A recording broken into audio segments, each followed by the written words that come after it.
Soy Anselmo. Tengo 67 años. Y hoy voy a abrirles una puerta a un rincón muy íntimo, y hasta hace poco, muy doloroso de mi vida. Una historia sobre padres, hijas, bodas, y secretos guardados con llave en el corazón. Si alguna vez han sentido que su propio hijo o hija les cerraba una puerta en la cara, si han conocido el sabor amargo de sentirse un extraño en su propia familia, quizás encuentren un eco, un pequeño consuelo, aquí. Les pido, si mi voz, si mis palabras les acompañan hoy, que se suscriban a este canal. Y, por favor, díganme en los comentarios desde qué ciudad, desde qué país me están escuchando. Saber que estas palabras viajan, que no se quedan solo rebotando entre estas paredes que a veces me oprimen, me da consuelo. Me hace sentir menos solo. Gracias por estar ahí. Estoy sentado aquí, en mi viejo sillón orejero de cuero gastado, en el salón de mi piso de Chamberí. Son las 4 de la tarde de un viernes. Un viernes gris plomizo de finales de noviembre en Madrid. La lluvia, esa lluvia fina y persistente que los madrileños llamamos calabobos, golpea suavemente los cristales de la ventana que da a la calle Almagro. Es un sonido monótono, melancólico, que acompaña perfectamente el estado de mi ánimo. La luz que entra es escasa, una luz lechosa que apenas consigue dibujar las siluetas de los muebles cubiertos con sábanas blancas. Porque sí, mi casa está en proceso de desmontaje. O, mejor dicho, en proceso de abandono. Mañana es sábado. Mañana, a las 6 de la tarde, en la iglesia de San Fermín de los Navarros, a pocas manzanas de aquí, mi hija Elena se casa. Elena, mi única hija. Mi vida entera desde que su madre, mi adorada Beatriz, se fue hace ya 20 años, víctima de un cáncer implacable que la consumió en apenas un año. Elena tenía entonces 15 años. Una edad terrible para perder a una madre. Y yo hice lo que pude. Dejé mi trabajo como catedrático de Historia Antigua en la Complutense, pedí la jubilación anticipada con una pensión miserable, y me dediqué a ella. A ser padre y madre. A escuchar sus silencios adolescentes, a secar sus lágrimas, a celebrar sus triunfos. A intentar, torpemente, llenar el vacío inmenso que Beatriz había dejado. Y mañana, esa niña que crié entre libros de historia y paseos por el Retiro, se casa. Con Javier. Javier Alarcón. Un hombre exitoso. 38 años, 10 menos que Elena. Socio director de un fondo de inversión internacional. Guapo, sí. Elegante. Con esa sonrisa perfecta y esa mirada fría que parece calcular el valor de todo lo que le rodea. Incluidas las personas. Hijo de una de las familias más ricas y poderosas de este país. Los Alarcón. Dueños de bancos, de constructoras, de media castellana. Una dinastía. Y yo soy Anselmo Fuentes. Un profesor jubilado. Un viudo que vive en un piso antiguo lleno de libros y recuerdos. Un hombre invisible para ellos. La invitación de boda llegó hace 2 meses. Papel grueso, color crema. Letras doradas. Caligrafía inglesa. Don Anselmo Fuentes tiene el honor de participarle el enlace de su hija Elena Fuentes Pinar con don Javier Alarcón Benavides. Mi nombre, sí. Como un formalismo. Como el padre de la novia. El que, según la tradición que tanto parece importarles a los Alarcón, debería llevarla al altar. Pero hace exactamente una semana, el viernes pasado, sonó el timbre.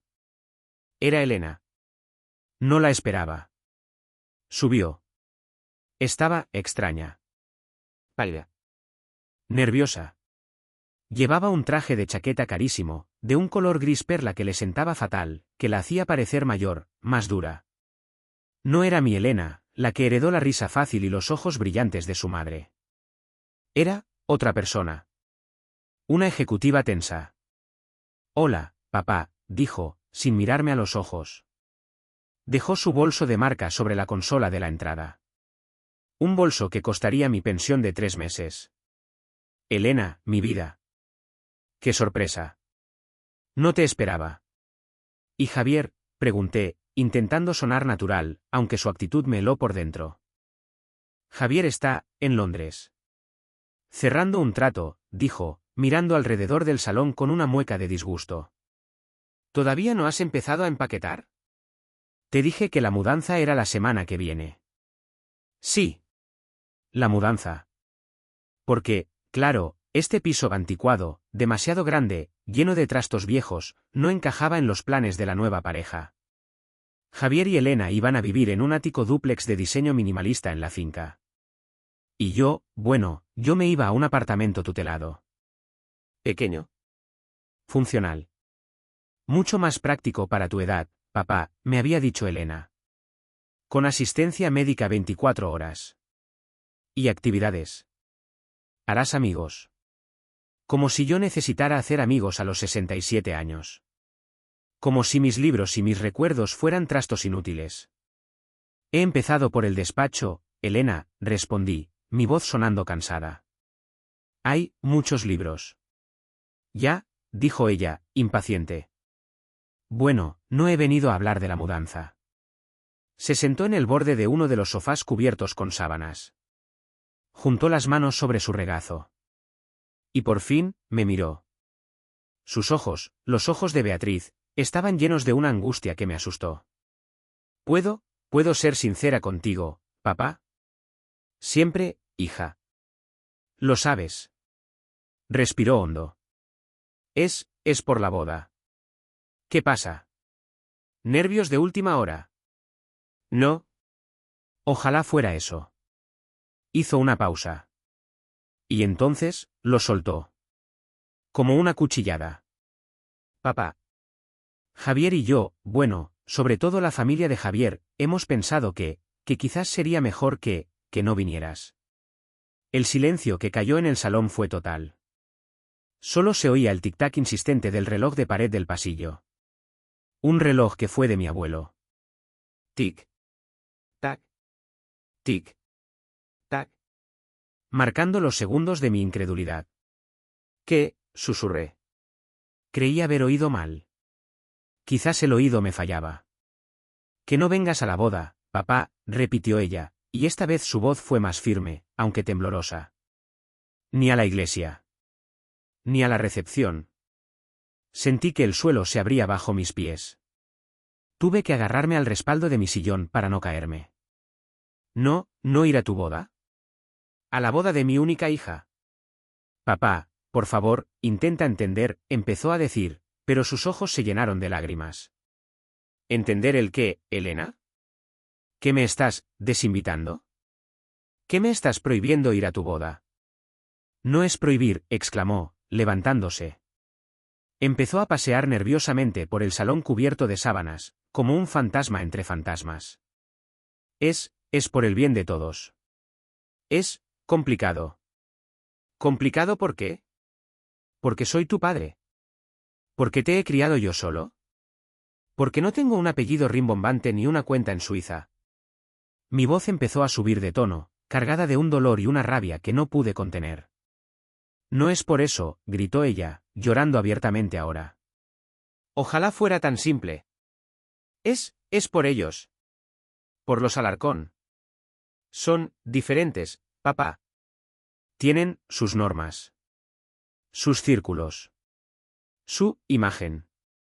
¿Y yo no encajo en su imagen? ¿El profesor jubilado?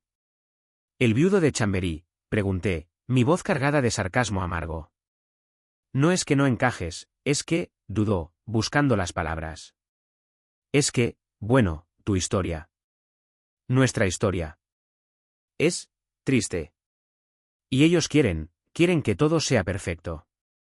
Que sea un cuento de hadas. Sin sombras. ¿Y yo soy una sombra?, pregunté, sintiendo como el hielo me subía por las venas.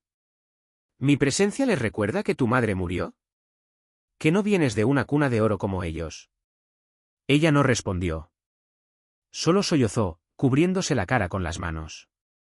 Me acerqué a ella. Le puse las manos en los hombros. Elena. Mírame. ¿Esto es cosa tuya? ¿O es cosa de Javier? ¿O de su madre, esa arpía? Ella levantó la cara. Sus ojos estaban rojos, desesperados. Es de todos, papá. Javier me quiere. Pero, su familia es muy importante para él. Su madre. Doña Sofía ha sido muy clara. Quiere una boda impecable. Sin elementos discordantes. Y yo soy un elemento discordante, repetí, incrédulo. Papá, por favor, suplicó, agarrando mis manos. Sus manos estaban frías. No lo hagas más difícil. Es solo un día. Un formalismo. Nuestra vida empezará después. Vendremos a verte. Te lo prometo. Pero mañana, por favor, quédate en casa. No vengas. Sería muy violento para todos. Para mí. Mi hija me dijo, ni se te ocurra acercarte a mi boda. La miré. A mi hija. A la niña que había sido mi mundo. Y vi en sus ojos, no solo miedo a la familia de su prometido. Vi, vergüenza. Vergüenza de mí. De nuestro pasado. De nuestras raíces. Y eso me dolió más que cualquier prohibición. La solté. Di un paso atrás. Entiendo, dije, mi voz sonando hueca, muerta. De verdad, papá, dijo ella, con un hilo de esperanza. Sí. Entiendo. No te preocupes. No iré. No seré el elemento discordante. Ella suspiró, aliviada. Un alivio tan profundo que me revolvió el estómago. Gracias, papá. Sabía que lo entenderías. Eres el mejor.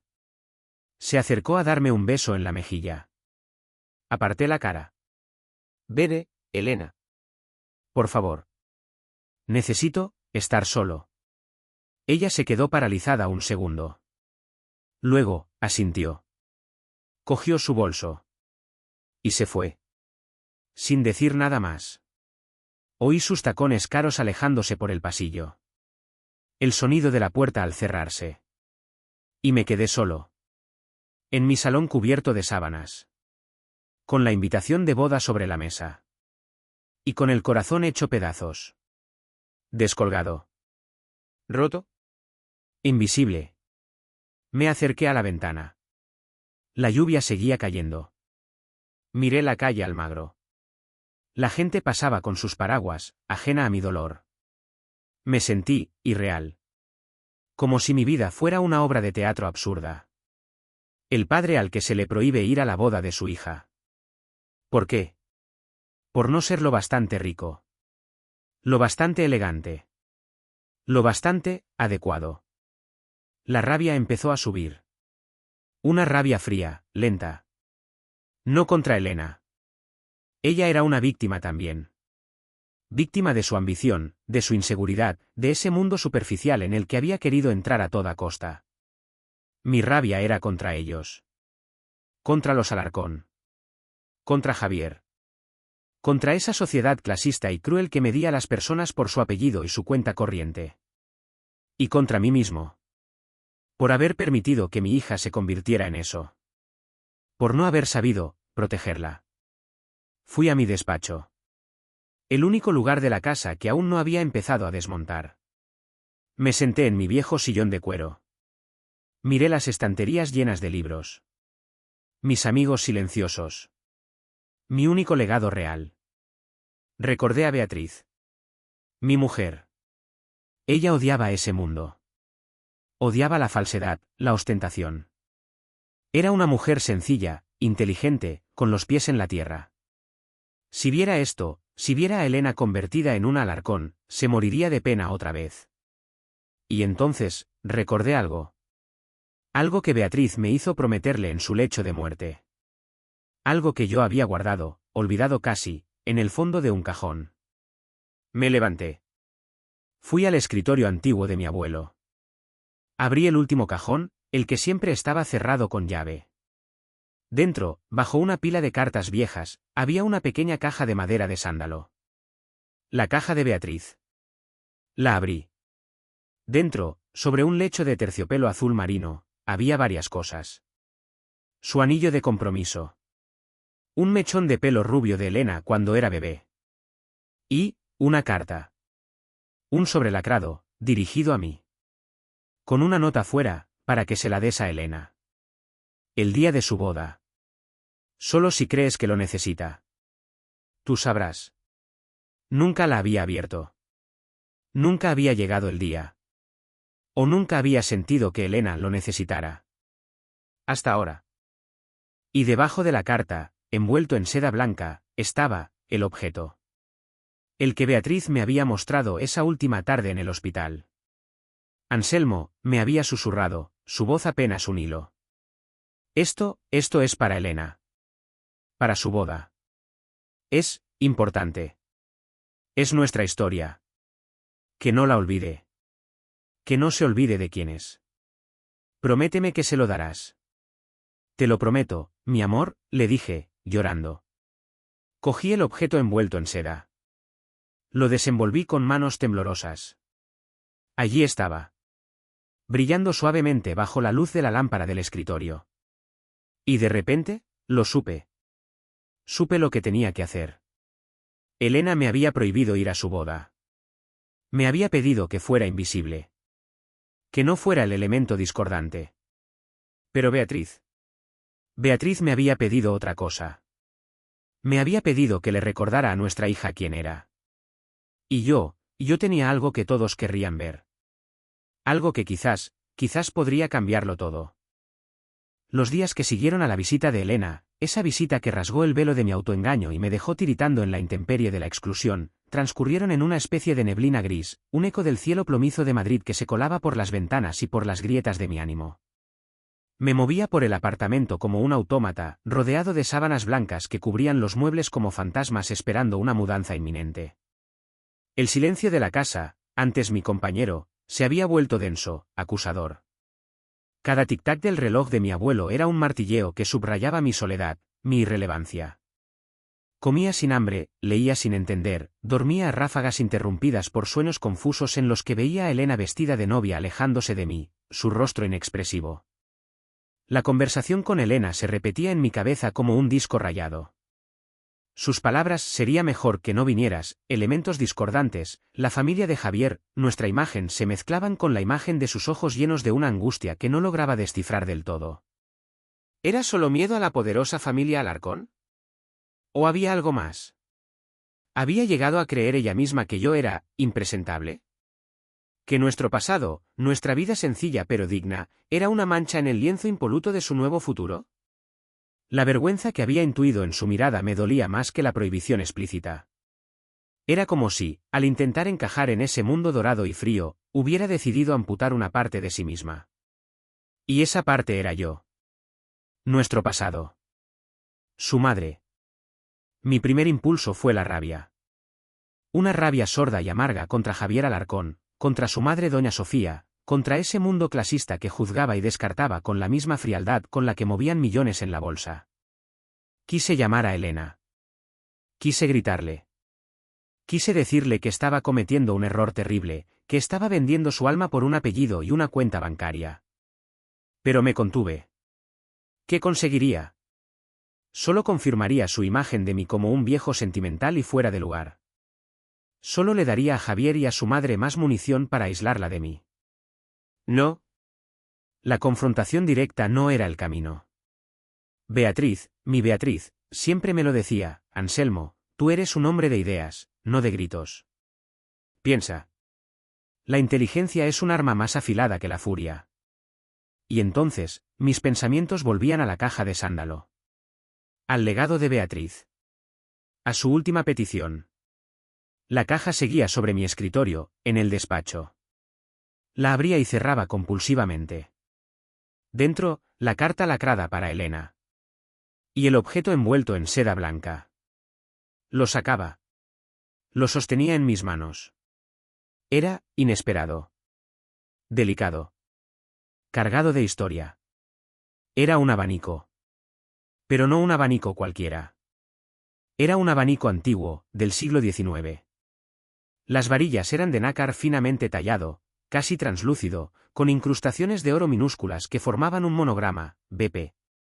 Beatriz Pinar. Mi mujer. Su abuela se lo había regalado cuando cumplió 18 años. Y el país, el país del abanico era una obra de arte. Seda pintada a mano. Una escena galante, al estilo de Gatteau, pero con un toque español. Damas y caballeros paseando por un jardín idealizado, con una fuente, un pabellón. Y en el centro, casi imperceptible, había una pequeña figura sentada en un banco, leyendo un libro.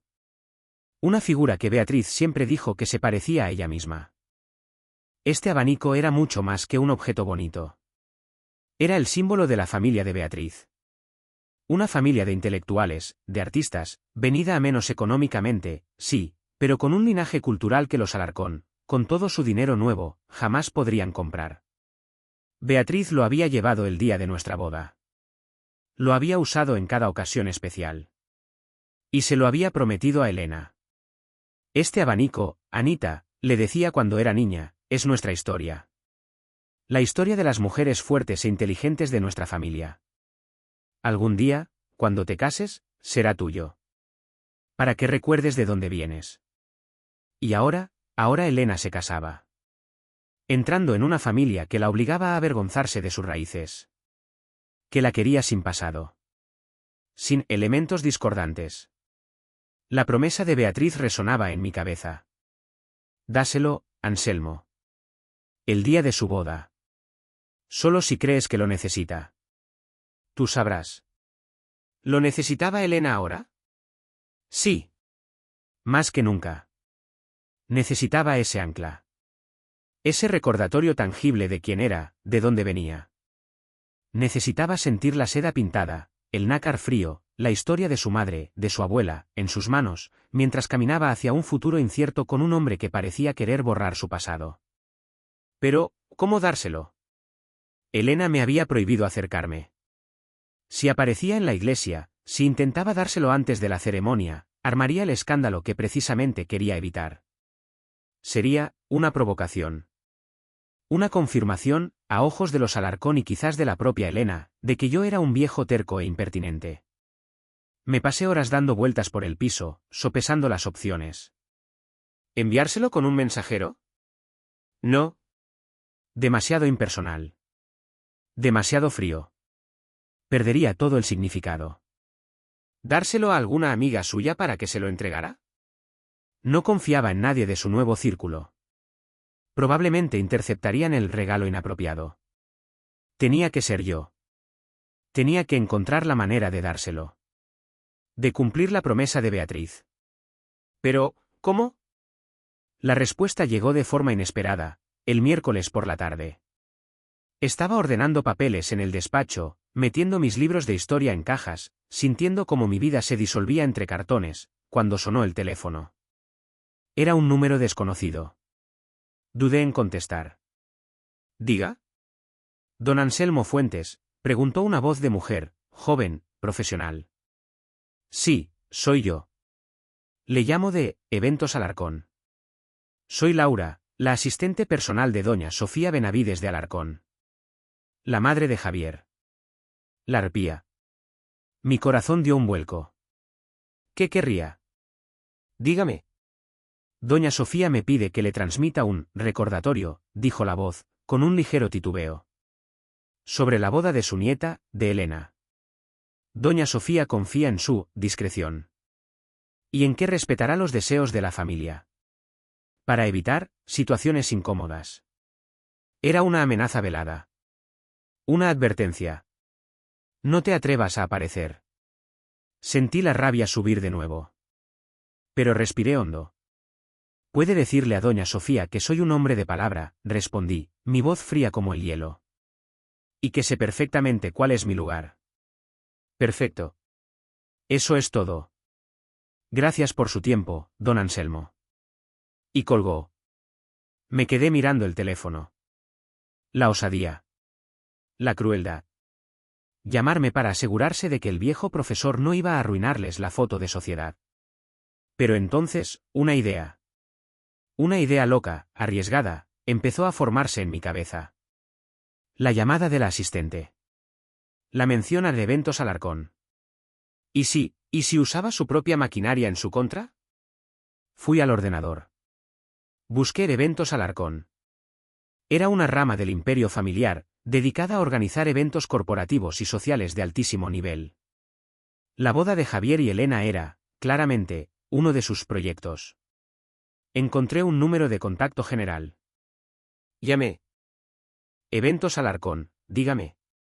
Otra voz de mujer, igualmente profesional. Buenos días, dije, cambiando ligeramente mi tono de voz, intentando sonar más servicial. Llamo de parte de la familia Fuentes. Por la boda de mañana. Sí, dígame. ¿En qué puedo ayudarle? Verá, hay un pequeño detalle de última hora. Un objeto personal que el padre de la novia, don Anselmo, desea entregarle a su hija justo antes de entrar a la iglesia. Es una tradición familiar. ¿Un objeto?, preguntó la voz, con cautela. Sí. Algo pequeño. Muy importante sentimentalmente. Pero don Anselmo, bueno, está un poco delicado de salud, mentí. Y no podrá asistir a la ceremonia. Pero le gustaría que su hija tuviera este objeto consigo al caminar hacia el altar. Hubo una pausa. ¿Y qué objeto es? Un abanico antiguo, dije. Muy valioso para la familia. Entiendo. ¿Y cómo pensaban hacerlo llegar? Bueno, esa es la cuestión, dije, improvisando. Habíamos pensado, quizás, podría uno de sus asistentes, alguien del equipo que estará en la iglesia mañana, recogerlo y entregárselo discretamente a Elena en la sacristía, justo antes de que empiece todo. De parte de su padre. Otra pausa. Podía oír el tecleo de un ordenador al otro lado. A ver, la novia llegará a la iglesia a las 6 menos cuarto. Estará en la sala contigua a la sacristía. Sí, podría ser. Uno de nuestros coordinadores estará allí. Podría recoger el paquete y entregárselo. ¿Es algo pequeño, dice? Muy pequeño. Cabe en una caja de pañuelo. De acuerdo. ¿Dónde lo recogemos? No hace falta, dije. Yo mismo se lo puedo acercar. Estaré por la zona mañana por la tarde. ¿Podría dejárselo a alguien de su equipo en la puerta de la iglesia, sobre las 5:30? En una bolsa discreta, a nombre de Laura, la asistente de doña Sofía. Ella sabrá qué hacer. Usé el nombre que me habían dado. A nombre de Laura. A las 5:30. En la puerta de San Fermín. Un paquete pequeño con un abanico antiguo. La voz repetía los datos. De acuerdo, señor Fuentes. Lo anoto. Deje el paquete con el personal de seguridad que estará en la entrada. Ellos avisarán al coordinador. Nos encargaremos. Muchísimas gracias. Es usted muy amable. Es muy importante para nosotros. Colgué. El corazón me latía con fuerza. ¿Había funcionado? ¿Era tan simple? Usar su propia organización, su propia eficiencia, para colar el elemento discordante, en el corazón mismo del evento. Me sentí, extrañamente vivo. Como hacía tiempo que no me sentía. Había encontrado una grieta en su muro. Una pequeña grieta por la que colar la luz del pasado. Fui al escritorio. Cogí el abanico. Lo envolví con cuidado en la seda blanca original. Lo metí en una pequeña caja de cartón. Y luego, en una bolsa de papel sencilla, sin marcas. Y cogí la carta. La carta de Beatriz para Elena. ¿Lacrada? ¿Debía incluirla? La nota decía dásela el día de su boda. No decía envíasela. Decía dásela. No. La carta tendría que esperar. O quizás no. Miré el sobrelacrado. La letra de Beatriz. Su última voluntad. Tomé una decisión. Metí la carta también en la bolsa, junto a la caja del abanico. Mañana. Mañana a las 5:30, yo estaría en la puerta de la iglesia. No como invitado. No como padre. Como un mensajero anónimo. Entregando un paquete. Un paquete que contenía la historia. La verdad. Y quizás, solo quizás, la posibilidad de un puente sobre el abismo que nos separaba. El sábado amaneció gris, igual que los días anteriores. Una llovizna fina y persistente caía sobre Madrid, lavando las calles y acentuando la melancolía del otoño. Para mí, era como si el cielo mismo estuviera de luto por la boda que no iba a celebrar, por el padre que no iba a entregar a su hija. Pasé la mañana en una especie de limbo. Las horas se arrastraban con una lentitud exasperante. Intenté leer, pero las frases se desenfocaban ante mis ojos. Intenté escuchar música, pero las notas de Bach, normalmente un bálsamo, me sonaban discordantes, ajenas. Cada rincón del apartamento, ahora medio vacío por las cajas de la mudanza inminente, me gritaba la ausencia de Elena, no solo la física de ese día, sino la emocional de los últimos meses. Me asomaba a la ventana cada pocos minutos, mirando la lluvia caer sobre los tejados de Chamberí. Imaginaba a Elena. ¿Estaría nerviosa? ¿Feliz? ¿O estaría sintiendo, aunque fuera una pequeña punzada, la ausencia de su padre en el día más importante de su vida? ¿Pensaría en su madre? ¿Se acordaría del abanico? Me aferraba a esa última esperanza como un náufrago a una tabla. La esperanza de que el plan funcionara, de que el objeto, cargado con el peso de la memoria de Beatriz, llegara a sus manos y obrara algún tipo de milagro silencioso. Comí sin apetito un trozo de tortilla que había sobrado de la cena anterior. Miraba el reloj constantemente. Las 2. Las 3. Las 4. El tiempo se estiraba como un chicle amargo. A las 4:30, decidí que era hora de prepararme. No me puse el traje que había comprado para la boda. Eso habría sido una tortura innecesaria, un disfraz grotesco para mi papel de excluido. Elegí ropa discreta, oscura. Un pantalón de franela gris, un jersey de cuello vuelto negro, mi viejo abrigo de paño azul marino. Nada que llamara la atención. Quería ser invisible. Un hombre cualquiera caminando bajo la lluvia. Cogí la bolsa de papel que había preparado el día anterior. Dentro, la caja de cartón con el abanico envuelto en seda. Y el sobrelacrado con la carta de Beatriz. Sopesé la bolsa. Era ligera. Pero sentía como si llevara todo el peso de mi vida en ella. El pasado. El presente. Y la incierta posibilidad de un futuro reconciliado. Salí de casa a las 5:45. La lluvia arreciaba ligeramente. Abrí mi paraguas negro. No llamé a Miguel, mi chofer. No quería llegar en coche, ni siquiera a la esquina. Quería perderme entre la gente. Quería ser anónimo. Bajé caminando por Almagro. Las calles estaban casi desiertas a esa hora, la gente resguardándose de la lluvia o preparándose para sus planes de sábado por la noche. El aire era frío y olía a tierra mojada. Mis pasos resonaban en la acera mojada.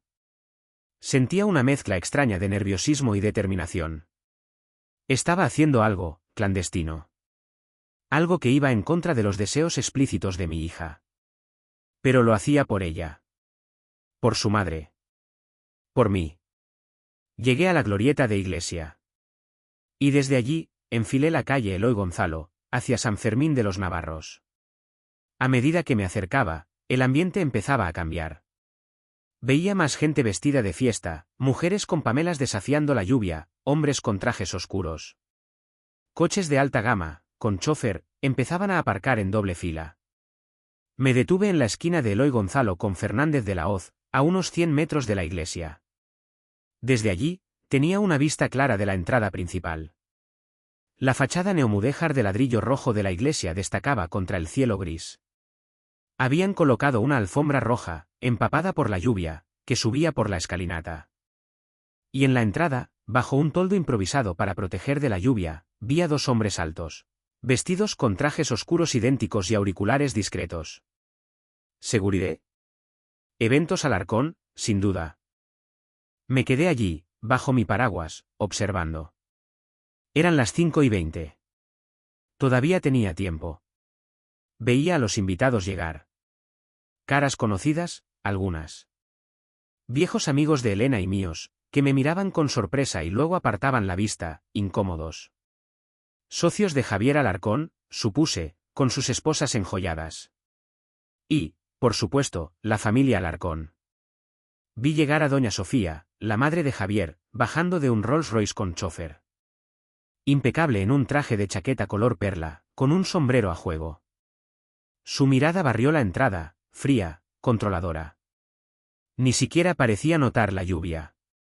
Sentí un escalofrío. Esa mujer era la artífice de mi exclusión. La que consideraba mi historia triste un elemento discordante. La miré con una mezcla de rabia, y casi, pena. Pena por su rigidez, por su incapacidad para entender que la vida está hecha de luces y sombras, y que las sombras a veces son las que nos hacen más humanos. Miré mi reloj. Las 5:28.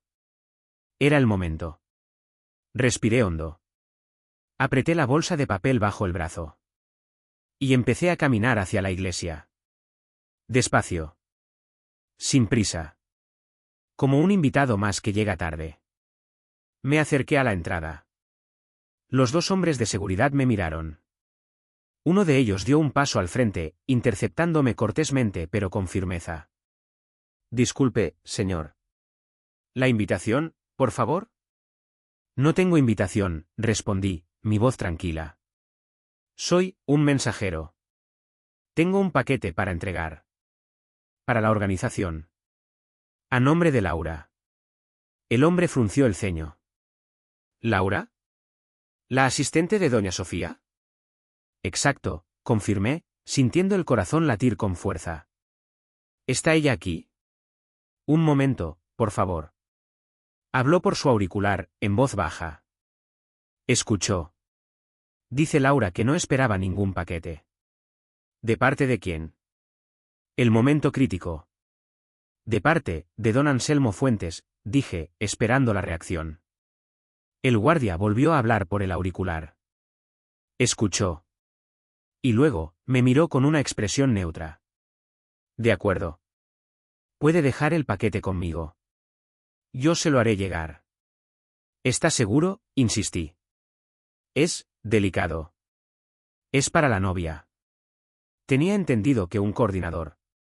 Yo me encargo, señor, dijo, tajante. Déjelo aquí. Señaló una pequeña mesa auxiliar que había bajo el toldo, junto a un paragüero lleno. Dudé. ¿Confiar en él? ¿Y si el paquete nunca llegaba? ¿Y si lo interceptaban? Era mi única oportunidad. Pero no tenía otra opción. Asentí. Dejé la bolsa de papel sobre la mesa. Junto a unas carpetas y un walkie-talkie. Se veía, insignificante. Vulnerable. Gracias, dije. El guardia asintió, sin mirarme. Ya estaba pendiente de otros invitados que llegaban. Me di la vuelta. Y me alejé. Había cumplido mi parte. Había lanzado mi mensaje en una botella al océano de esa boda hostil. Ahora, solo quedaba esperar. Rezar para que llegara a su destino. No volví a casa. No podía. Necesitaba ver. Necesitaba saber. Me refugié en el soportal de un edificio antiguo, casi enfrente de la iglesia. Desde allí, oculto en la sombra, podía ver la entrada sin ser visto. La lluvia seguía cayendo. Hacía frío. Pero no lo sentía. Toda mi atención estaba fija en esa puerta. Vi llegar más invitados. Vi llegar al novio, a Javier Alarcón. Bajó de un Bentley negro. Sonriente. Saludando a los fotógrafos que se agolpaban bajo sus paraguas. Parecía el dueño del mundo. No me vio. O no quiso verme.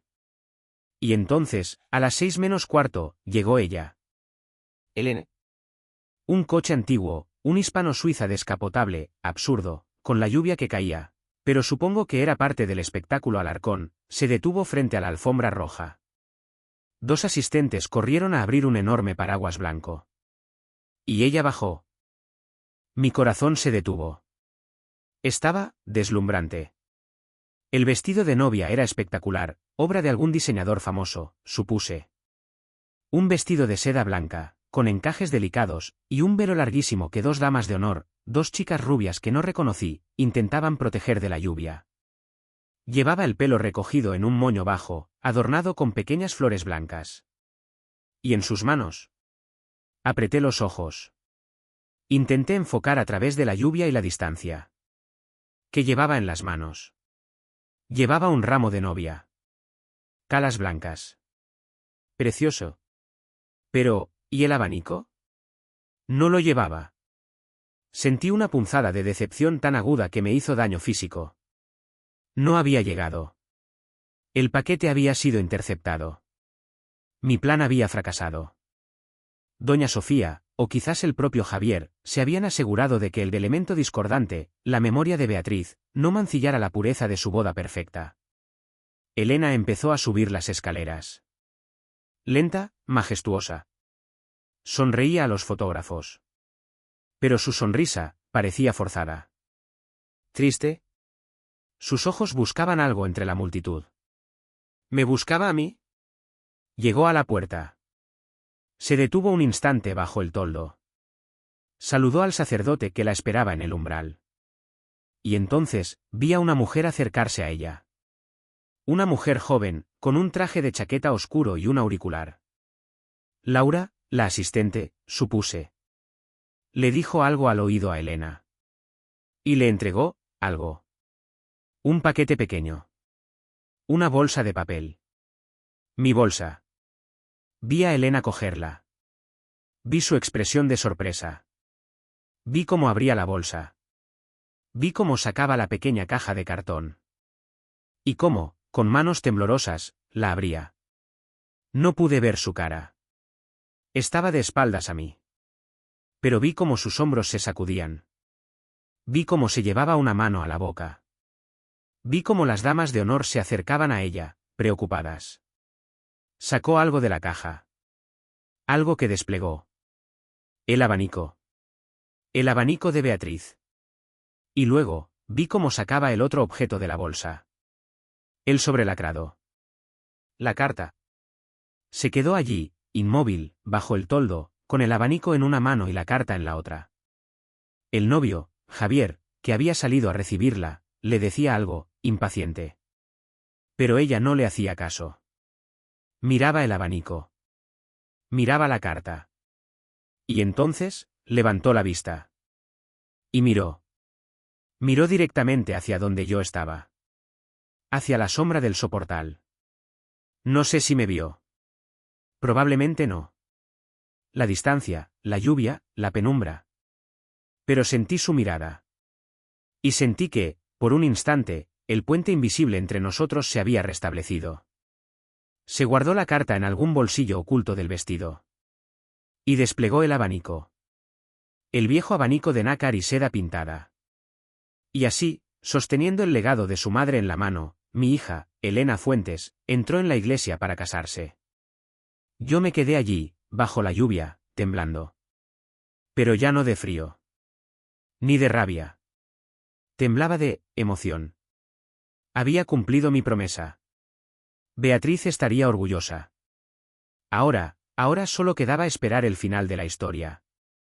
El tiempo, a partir de ese instante en que vi a Elena desaparecer tras las puertas de roble de San Fermín sosteniendo el abanico de su madre, se volvió elástico y extraño. Me quedé allí, bajo el soportal mojado, convertido en una estatua anónima entre las sombras, mientras la ceremonia transcurría en el interior. La lluvia seguía cayendo, ahora con más intensidad, un telón de agua gris que difuminaba las luces de los coches en la calle y el contorno de la iglesia. Hacía frío. Un frío húmedo que se me metía en los huesos, pero apenas lo sentía. Mi cuerpo estaba tenso, expectante. ¿Qué estaría pasando dentro? ¿Habría leído ya la carta de Beatriz? ¿O la guardaría para después? El abanico, ¿significaría algo para ella en ese momento, o sería solo un objeto exótico, una nota discordante en la cuidada coreografía de los Alarcón? Imaginaba la escena. El interior de la iglesia, que conocía bien. Las columnas de mármol. Las vidrieras filtrando la luz gris del exterior. El olor a incienso y a flores. Los invitados, la flor y nata de la sociedad madrileña, observando. Javier Alarcón en el altar, con su sonrisa perfecta. Y Elena, mi Elena, caminando por el pasillo. ¿Con quién? ¿La llevaría del brazo alguno de sus tíos Alarcón? ¿O entraría sola, como dictaba esa supuesta modernidad feminista que le habían impuesto? ¿Y si entraba sola, sostendría el abanico? ¿Lo llevaría abierto, como un escudo, como una bandera silenciosa? ¿O cerrado, oculto entre los pliegues del vestido? Me torturaba con las posibilidades. Cada minuto era una eternidad. Oía, muy débilmente, el sonido del órgano filtrándose a través de los muros de la iglesia. Música solemne. Bach, probablemente. Música para bodas importantes. Música que no lograba acallar el ruido de mis propios pensamientos. Pensé en Beatriz. En su última sonrisa, débil pero llena de amor, en la cama del hospital. Prométemelo, Anselmo. ¿Que no se olvide habría cumplido mi promesa? ¿O mi gesto clandestino habría sido inútil, una simple nota a pie de página en la historia oficial de la boda Alarcón Fuentes? Pasó una hora. O quizás más. La luz del día empezó a declinar rápidamente, engullida por la tarde lluviosa de noviembre. Las farolas de la calle se encendieron, arrojando círculos amarillentos sobre el asfalto mojado. Algunos invitados empezaron a salir de la iglesia. Los que tenían prisa por llegar a la recepción en San Ildefonso, supongo. O los que huían del frío. Salían en pequeños grupos, riendo, comentando, abriendo sus paraguas. Nadie me miraba. Nadie me reconocía. Yo era solo una sombra más en la calle mojada. Y entonces, las puertas principales de la iglesia se abrieron de par en par. El sonido del órgano, ahora triunfal, la marcha nupcial, se derramó sobre la plaza. Y empezaron a salir. La marea de invitados. Protegidos por un ejército de asistentes con paraguas negros idénticos. Vi a los Carmona, a los Benavides, caras conocidas que me devolvían miradas furtivas, incómodas. Vi a doña Sofía Alarcón, la madre del novio, saliendo del brazo de un hombre mayor, probablemente su marido o algún pariente importante. Su rostro era impasible, regio. Ni una fisura. Mi corazón empezó a latir con fuerza. Era el momento. Y entonces, aparecieron ellos. Elena y Javier.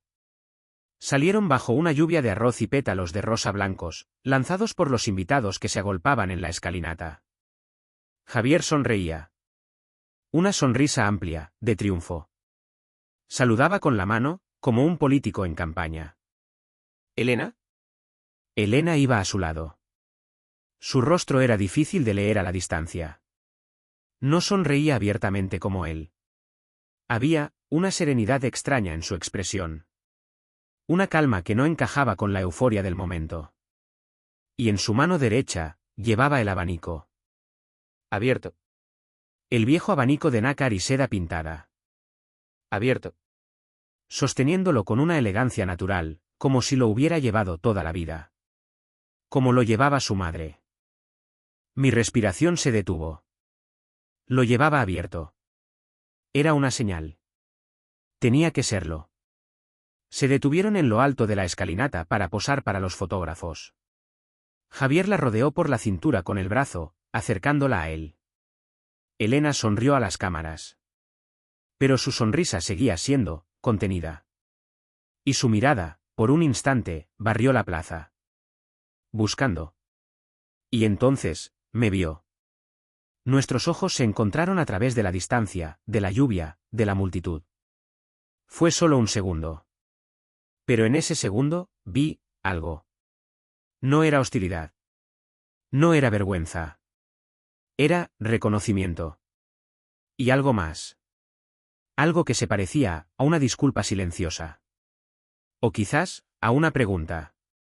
Ella apartó la mirada rápidamente. Javier le dijo algo al oído. Empezaron a bajar las escaleras, entre vítores y aplausos. Un asistente les cubría con el gran paraguas blanco. Yo me quedé inmóvil en mi rincón oscuro. ¿Había sido suficiente? ¿Mi mensaje silencioso había llegado? Llegaron abajo. El hispano suiza descapotable, ahora con la capota puesta, afortunadamente, esperaba para llevarlos a la recepción. El chófer abrió la puerta. Javier se apresuró a entrar, ansioso por escapar de la lluvia y seguir con la celebración. Elena se detuvo un instante antes de subir al coche. Se giró. Volvió a mirar hacia la multitud. Y su mirada me encontró de nuevo. Y entonces, hizo algo inesperado. Levantó la mano que sostenía el abanico. Lo levantó ligeramente. Y lo movió. Un gesto sutil. Un leve abanicarse. El mismo gesto que hacía su madre cuando quería decirme algo en silencio, por encima del ruido de una fiesta. Un código nuestro. Un código de amor. Y mientras hacía ese gesto, sus labios se movieron. No dijo nada en voz alta. Pero yo pude leerlo. Claramente. A través de la distancia. Una sola palabra. Una sola frase silenciosa. Gracias. Y luego, sonrió. Una sonrisa genuina. Triste, quizás. Pero real. La sonrisa de mi Elena. Subió al coche. La puerta se cerró. El coche arrancó lentamente, abriéndose paso entre la multitud. Desapareció por la calle Eloy Gonzalo. Me quedé allí, solo. La lluvia seguía cayendo. Pero ya no sentía el frío. Sentía un calor extraño. Una mezcla de alivio, de tristeza y de paz. No sabía qué significaba ese gracias. No sabía si había leído la carta. No sabía si algo cambiaría entre nosotros. No sabía si los Alarcón la castigarían por ese gesto de rebeldía silenciosa. Pero sabía que mi mensaje había llegado. Sabía que, en medio de esa boda fastuosa y vacía, Elena había recordado quién era. Había sostenido el legado de su madre en la mano. Y me lo había hecho saber. Me di la vuelta. Empecé a caminar bajo la lluvia, de vuelta a casa. Ya no me sentía invisible. Ya no sentía que no pintaba nada. Había pintado algo. Había añadido una pincelada de verdad en un lienzo de apariencias. Una pincelada pequeña, quizás. Pero mía. Nuestra. Llegué a mi piso. Las sábanas blancas seguían cubriendo los muebles. Pero el silencio ya no era opresivo. Era, solo silencio. Fui al despacho. Cogí la foto de Beatriz. Joven, sonriente, con el abanico en la mano. Lo hice, mi amor, le susurré. Cumplí mi promesa. No sabía qué pasaría mañana. No sabía si Elena me llamaría. No sabía si la mudanza seguiría adelante. Pero sabía que, esa noche, podía dormir tranquilo. Había hecho lo correcto. Había honrado a mi mujer. Y, quizás, solo quizás, había recuperado una pequeña parte de mi hija. La parte que aún recordaba de dónde venía. La parte que aún sabía leer los mensajes ocultos en el movimiento de un viejo abanico. Hola de nuevo. Gracias. Gracias por haberme acompañado hasta el final de esta historia, la historia de una boda a la que no fui invitado, pero en la que, de alguna manera, estuve presente. Cuando mi hija Elena me pidió que no fuera a su boda, sentí que el mundo se derrumbaba. Me sentí rechazado, invalidado, convertido en una sombra incómoda del pasado. Fue uno de los momentos más dolorosos de mi vida como padre. Decidir ir, aunque fuera como un mensajero clandestino, llevarle ese abanico, el legado de su madre, fue un acto de fe. Una última botella lanzada al mar de la incomprensión. No sabía si serviría de algo, si llegaría a su destino, si sería interpretado correctamente. Pero a veces, los gestos más pequeños, los símbolos silenciosos, tienen más fuerza que cualquier palabra. Ese abanico abierto en sus manos, ese gracias silencioso a través de la lluvia, no arregló todo. No borró el dolor ni la distancia. Pero abrió una puerta. Una pequeña rendija de esperanza. Un recordatorio de que, bajo las capas de apariencias y presiones sociales, el vínculo profundo, el amor verdadero, todavía existía. Gracias por escucharme hoy. Leeré, como siempre, cada uno de vuestros comentarios. Saber desde dónde me habéis acompañado me hace sentir parte de algo más grande que mi propia soledad. Cuidaos mucho. Y recordad que los legados más importantes no siempre son los materiales. A veces, están escondidos en un objeto viejo, en un recuerdo compartido, en una frase silenciosa que solo dos corazones entienden. Hasta pronto.